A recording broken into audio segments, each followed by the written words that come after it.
Dr. Edward Bach. El viaje a la curación sencilla.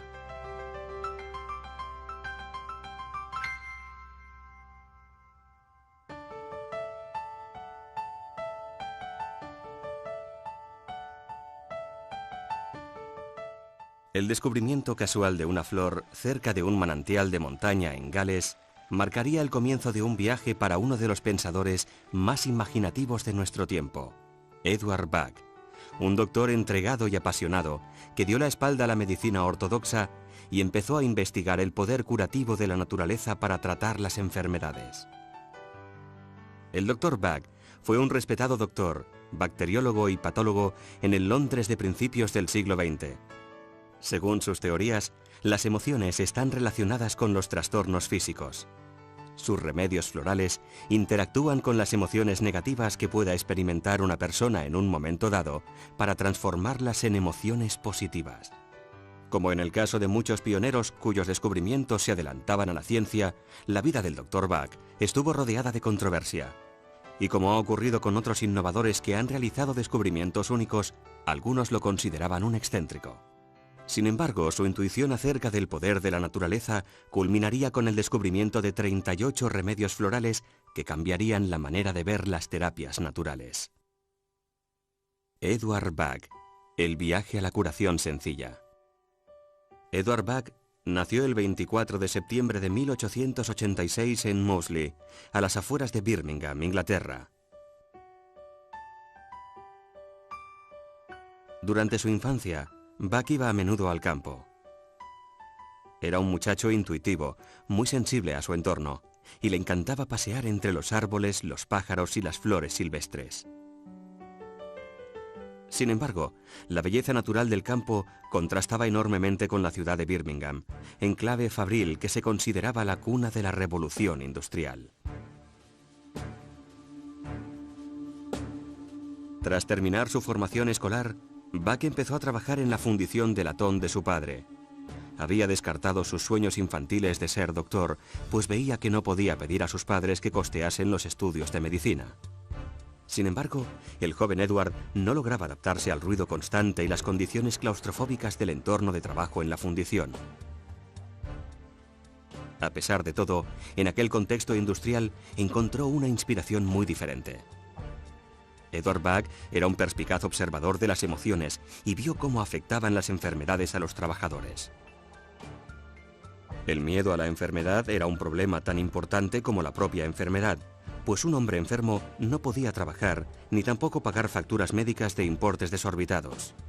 Además, los remedios administrados no hacían más que ocultar los síntomas. Finalmente, Bach explicó a su padre que quería estudiar medicina. Con la aprobación de la familia, dejó la fundición para centrarse en su pasión por aliviar el sufrimiento humano y estudió medicina en la Universidad de Birmingham. Durante 6 años, Edward Bach absorbió conocimientos ávidamente, primero en el edificio de ladrillo rojo de la Universidad de Birmingham y después en el University College Hospital de Londres, donde se graduó como doctor en 1912 e ingresó en el Real Colegio de Medicina. Un año después, obtuvo los títulos superiores de licenciado en Medicina y licenciado en Cirugía, y en 1914 añadió a su currículum un diploma en Salud Pública de Cambridge. Durante su estancia en el University College Hospital, investigó sobre la terapia de vacuna en el departamento de bacteriología. Bach descubrió que algunas bacterias intestinales estaban estrechamente relacionadas con las enfermedades crónicas y su curación. De esta manera, desarrolló vacunas a partir de esas bacterias que purificaban el tracto intestinal. Pero aunque los resultados de muchas vacunas le animaban, no le convencía el uso de inyecciones por el dolor que provocaba la aguja de la jeringuilla. Cuando estalló la Primera Guerra Mundial, Bach ya se había forjado una reputación como doctor. Los hospitales de Inglaterra estaban saturados de soldados que regresaban del frente. Algunos hombres presentaban heridas horribles, mientras que otros padecían los efectos de intoxicaciones por gas, amputaciones y traumas de guerra, lo que hoy llamamos estrés postraumático. Aunque la débil salud de Bach no le hacía apto para el servicio militar, estuvo a cargo de 400 camas para heridos de guerra, mientras seguía investigando sobre la enfermedad inflamatoria intestinal en sus ratos libres. En el tiempo que pasó con los soldados heridos, empezó a observar que algunos, con los mismos trastornos que otros, se recuperaban mejor durante el proceso de curación, aunque no estaba seguro de los motivos. Por desgracia, en 1917, todos sus esfuerzos quedaron bruscamente interrumpidos cuando sufrió un colapso en el trabajo con una hemorragia masiva. Le ingresaron rápidamente en el hospital y le extirparon un cáncer ya en estado avanzado. Le dieron tan solo 3 meses de vida.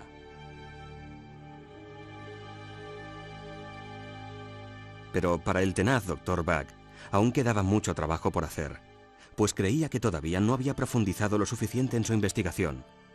Aunque todavía estaba muy débil y apenas podía caminar, regresó a su laboratorio dispuesto a hacer todo lo que pudiese en el poco tiempo de que disponía. Su determinación le dio fuerzas renovadas, desafiando todos los pronósticos y sorprendiendo a sus colegas. Si dijésemos que Bach era un adicto al trabajo, nos quedaríamos cortos. Trabajaba tantas horas que su ventana en el hospital se conocía como la luz que nunca se apaga.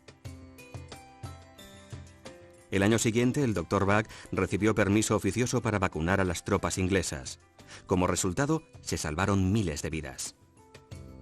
Esto atrajo a más pacientes a su consulta privada de la calle londinense de Harley Street, donde se encontraba la élite de la profesión. Por su investigación en inmunología, se le consideraba un genio con un futuro por delante más brillante, si cabe. No obstante, a pesar de ser un doctor con éxito en la ciudad, a Bach nunca le abandonó el deseo de vivir más cerca de la naturaleza. Al parecer paseaba hasta un pequeño parque de Londres y se sentaba allí para contemplar y escuchar la naturaleza en medio del bullicio de la ciudad. Resulta irónico que ese mismo amor también le causase un gran dolor, pues un parque urbano no podía compararse con el campo bucólico del que había disfrutado de niño. En marzo de 1919, Edward Bach empezó a trabajar como patólogo y bacteriólogo en el Hospital Homeopático de Londres. Bach entró así en contacto por primera vez con los principios de la homeopatía y decidió profundizar en el tema. Le interesó especialmente el Organon, el texto seminal sobre la materia escrito por el padre de la homeopatía, Samuel Hahnemann. Aunque los descubrimientos de Hahnemann se remontaban un siglo atrás, a Bach le fascinó que éste también hubiese visto una relación entre la toxemia intestinal y la enfermedad crónica. Decidió preparar las bacterias siguiendo métodos homeopáticos para comprobar si esos preparados funcionaban tan bien como las vacunas, y el resultado fue un gran éxito. Los nuevos remedios se conocerían como los 7 nosodes de Bach. La teoría de Hahnemann se basaba en tratar a toda persona en vez de tratar solo los síntomas de la enfermedad, y subrayaba la importancia del estado mental y emocional de la persona tratada. El Dr. Bach sentía afinidad con Hahnemann, pues siempre se había interesado por las necesidades individuales de sus pacientes como personas y creía que la medicina ortodoxa se concentraba en exceso en las enfermedades y no prestaba suficiente atención a la persona en su conjunto. Le ilusionaba pensar que las ideas de Hahnemann podían conducirle a una forma de tratar la causa de la enfermedad más segura y natural de lo que jamás había soñado siendo niño. Empezó a aplicar las ideas de Hahnemann en su consulta, clasificando a sus pacientes y buscando vínculos entre su personalidad y los nosodes bacterianos que necesitaban. Descubrió que a menudo podía predecir los nosodes que necesitaría utilizar para un paciente con tan solo fijarse en el tipo de personalidad. En 1922, el Dr. Bach decidió dejar su trabajo en el Hospital Homeopático de Londres para concentrarse en su investigación, aunque siguió recibiendo y tratando pacientes en su consulta de Londres. Abrió un gran laboratorio en Park Crescent, donde conoció a la radiógrafa Nora Weeks. Ella también encontraba fascinante la perspectiva de curación mediante terapias naturales y creía firmemente en la dirección que estaba tomando la investigación de Bach. Más tarde se convertiría en su ayudante, aunque, al parecer, la relación más personal entre ambos fue meramente platónica. Hacía tiempo que Bach se oponía al uso de bacterias, el producto de la enfermedad, como tratamiento. quería encontrar un equivalente puro y natural a los 7 nosodes bacterianos que había descubierto previamente, por lo que empezó a experimentar con plantas que pudiesen reproducir sus efectos. Bach había dejado de ser un médico tradicional para convertirse en un terapeuta holístico. Según las normas de la época, cuando se suponía que los doctores debían ser más bien reservados y distantes, Eduard Bach era un hombre poco convencional. No era extraño verle unirse a los conciertos espontáneos que surgían en los pubs o invitar alguna copa a los parroquianos. Se sentaba en el bar y observaba cómo se comportaba la gente, algo que siempre le fascinó. A pesar de este carácter sociable, era reacio a los acontecimientos formales. En una cena que se celebraba en un gran salón de banquetes, para paliar su aburrimiento, empezó a examinar los rostros, gestos y modales de los invitados. Empezó a considerar cómo podría agrupar esas personalidades y tipos emocionales. Y se preguntó si las personas con tipos parecidos de personalidad y de emociones padecerían las mismas enfermedades. De repente su intuición le dijo que esas personas podrían padecer cualquier tipo de enfermedad, pero que la forma en que reaccionarían a dicha enfermedad podía categorizarse.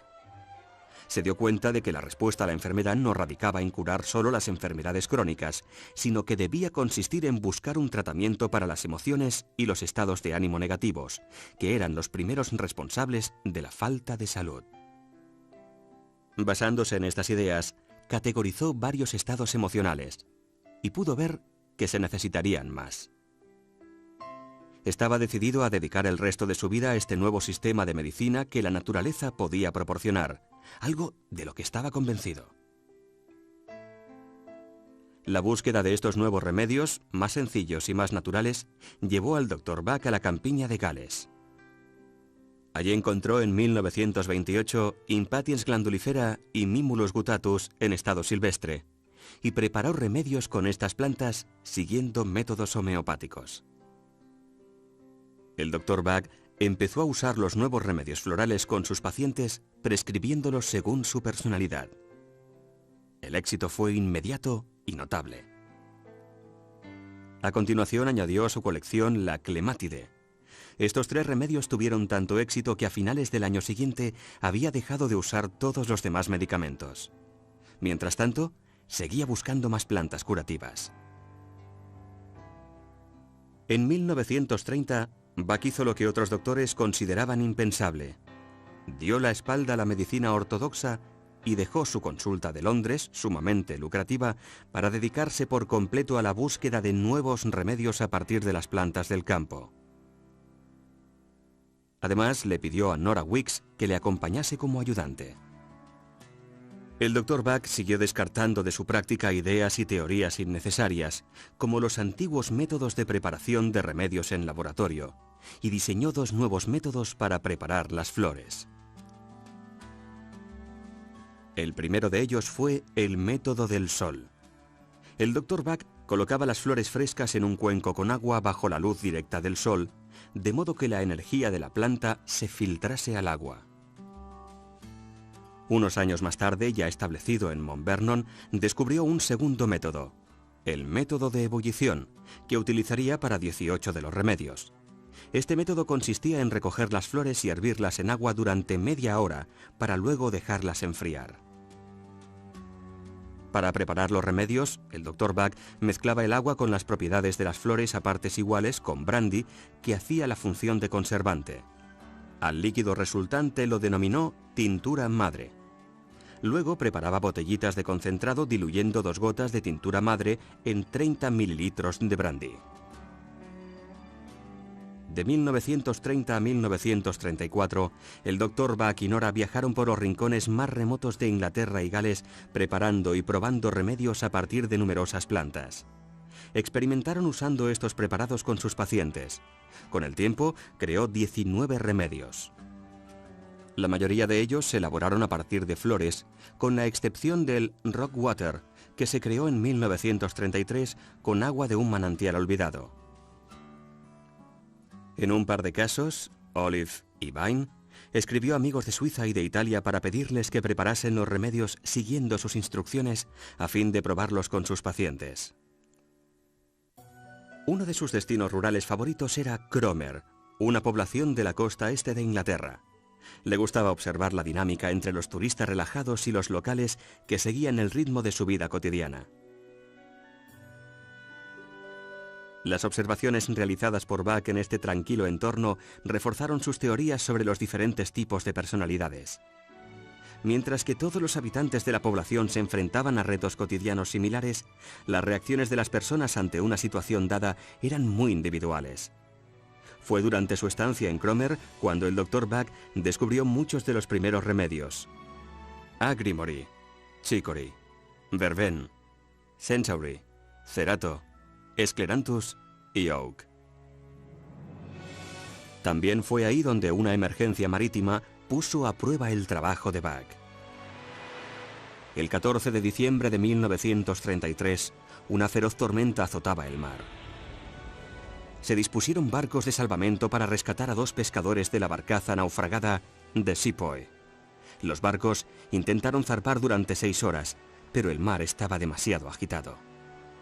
Finalmente, un barco de salvamento logró colocarse junto a la proa de la barcaza y rescató a uno de los pescadores que se había atado al mástil.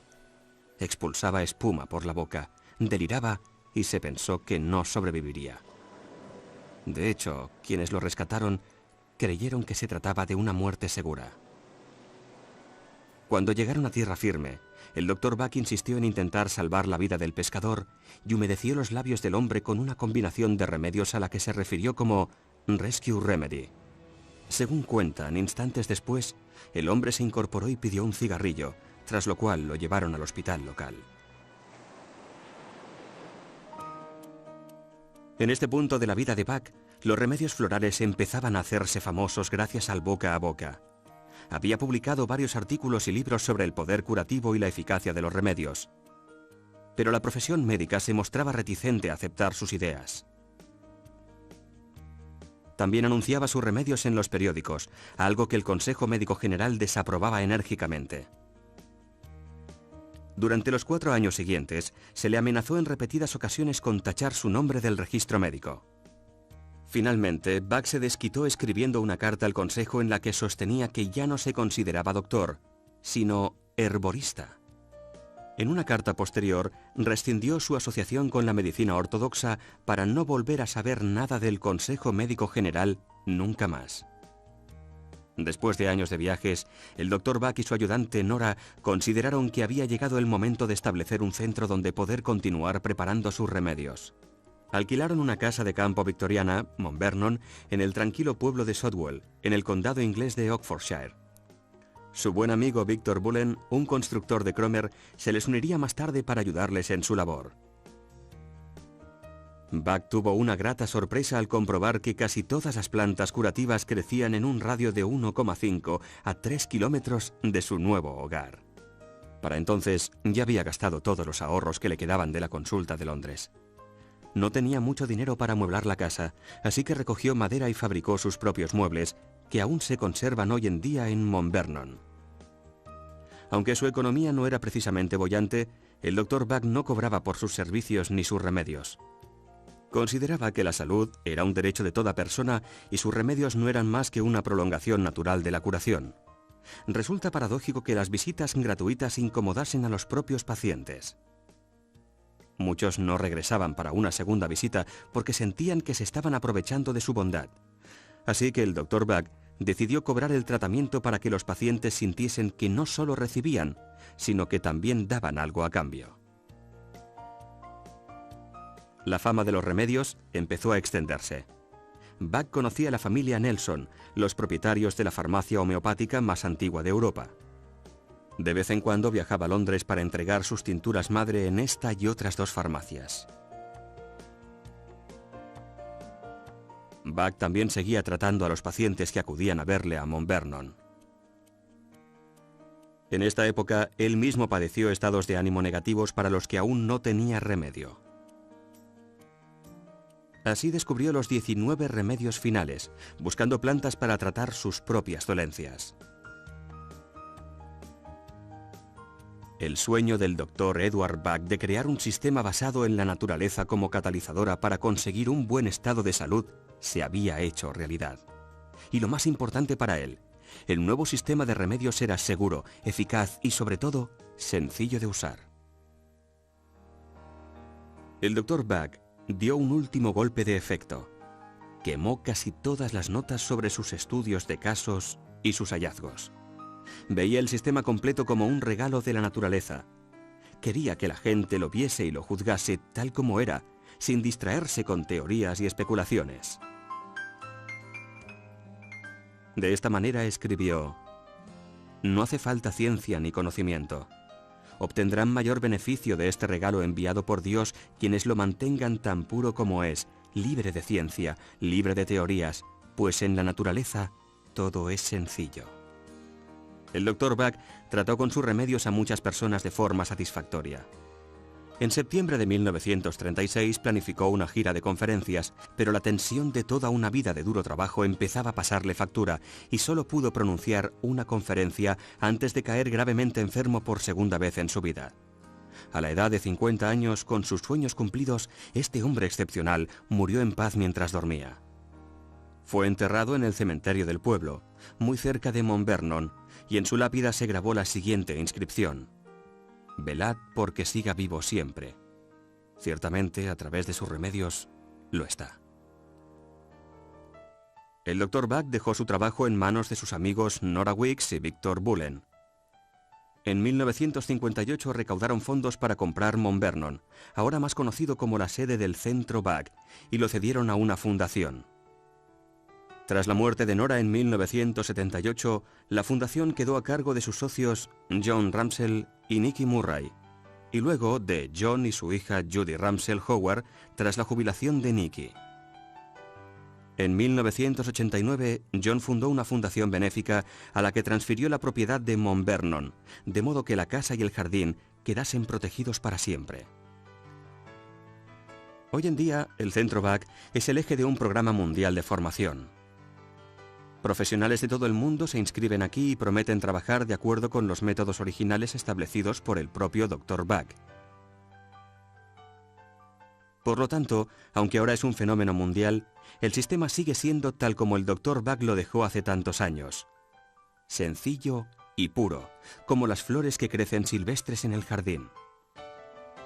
Y para todas las personas implicadas, la sencillez y la pureza de este método curativo son aspectos primordiales.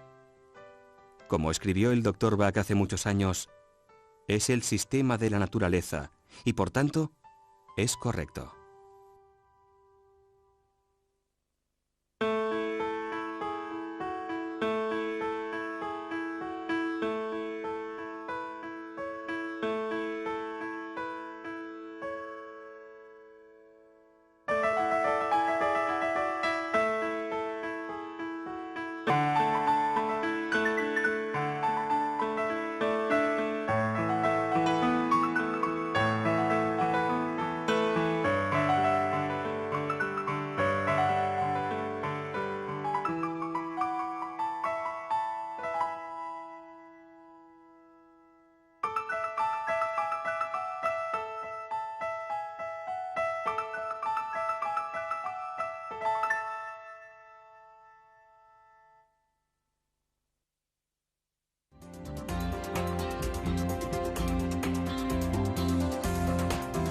El proceso de embotellado.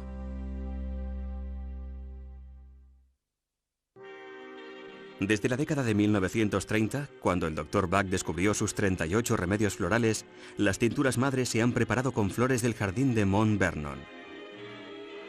Con las tinturas madre, el Dr. Bach preparaba remedios concentrados para sus pacientes. Además, suministraba tinturas a varias farmacias homeopáticas de Londres para que pudiesen preparar remedios para sus clientes. Uno de los puntos de venta elegidos era la farmacia Nelson's, situada en la calle londinense de Duke Street. Tras la muerte del Dr. Bach en 1936, sus ayudantes continuaron su labor y su hogar se convirtió en el Centro Bach.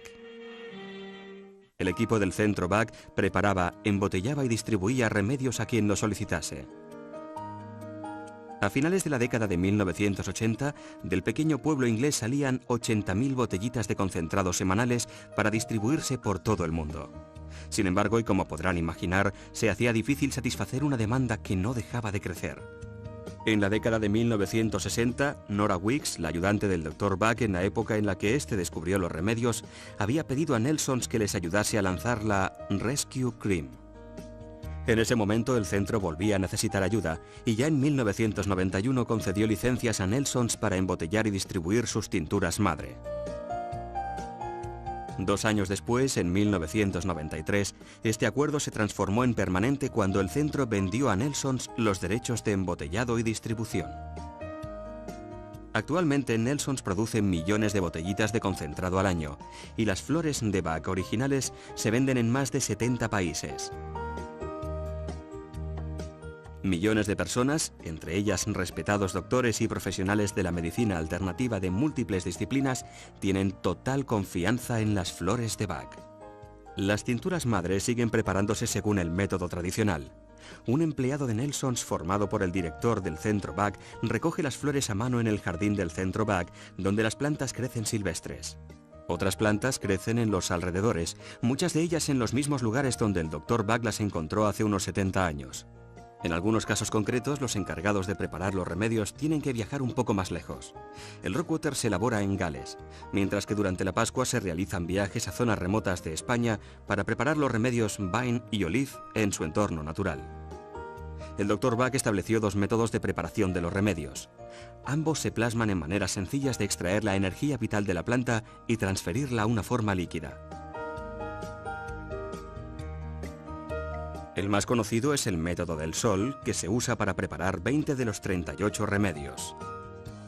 Las flores se dejan flotar en un recipiente de cristal con agua que se coloca bajo la luz directa del sol durante 3 horas.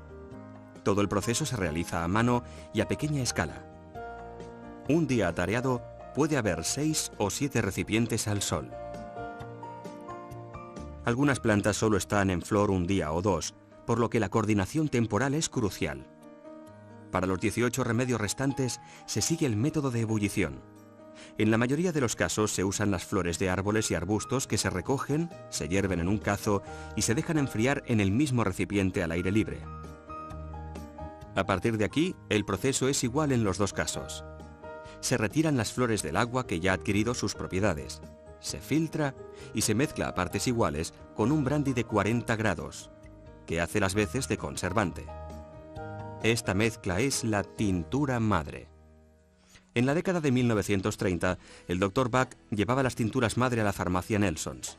Hoy en día, Nelsons las lleva a nuestra planta de embotellado en la zona de Wimbledon, en Londres. En la planta de embotellado de Nelsons se siguen fielmente las instrucciones originales del Dr. Bach para preparar las botellitas de concentrado, con 2 gotas de tintura madre y 30 mililitros de brandy. Las etiquetas han cambiado por cuestiones de legislación. En vez de 1 en 240%, ahora se indica disolución 5 por. No obstante, el contenido de la botellita es el mismo. En el Reino Unido los remedios florales se venden como medicamentos. Por lo tanto, el embotellado debe realizarse en instalaciones autorizadas siguiendo un estricto proceso de fabricación y de acuerdo con los estándares farmacéuticos más elevados que incluyen el control de calidad y la total trazabilidad. La firma de Bach garantiza que el cliente recibe los remedios de Bach originales elaborados siguiendo fielmente la receta original del Dr. Bach con tinturas madre preparadas con las flores que crecen en el jardín del Centro Bach. Además de vender remedios, Nelsons apoya el objetivo final del Dr. Bach, que era poner esta forma de autocuración a disposición de todo el mundo. Para ello, organizamos un programa internacional de formación de flores de Bach, BIEP por sus siglas en inglés, que abarca toda la formación hasta el nivel de practitioner profesional. El BIEP cuenta con plena aprobación del Centro Bach, que acepta diplomados en BIEP en su registro internacional de profesionales de la Fundación Bach. Todos podemos curar, decía el Dr. Bach, y con amor y comprensión en nuestra naturaleza, también somos capaces de ayudar a cualquiera que de verdad desee estar sano. Nelsons se enorgullece de formar parte del legado vivo del Dr. Bach. Con las flores de Bach originales, todos podemos curarnos y curar a los demás.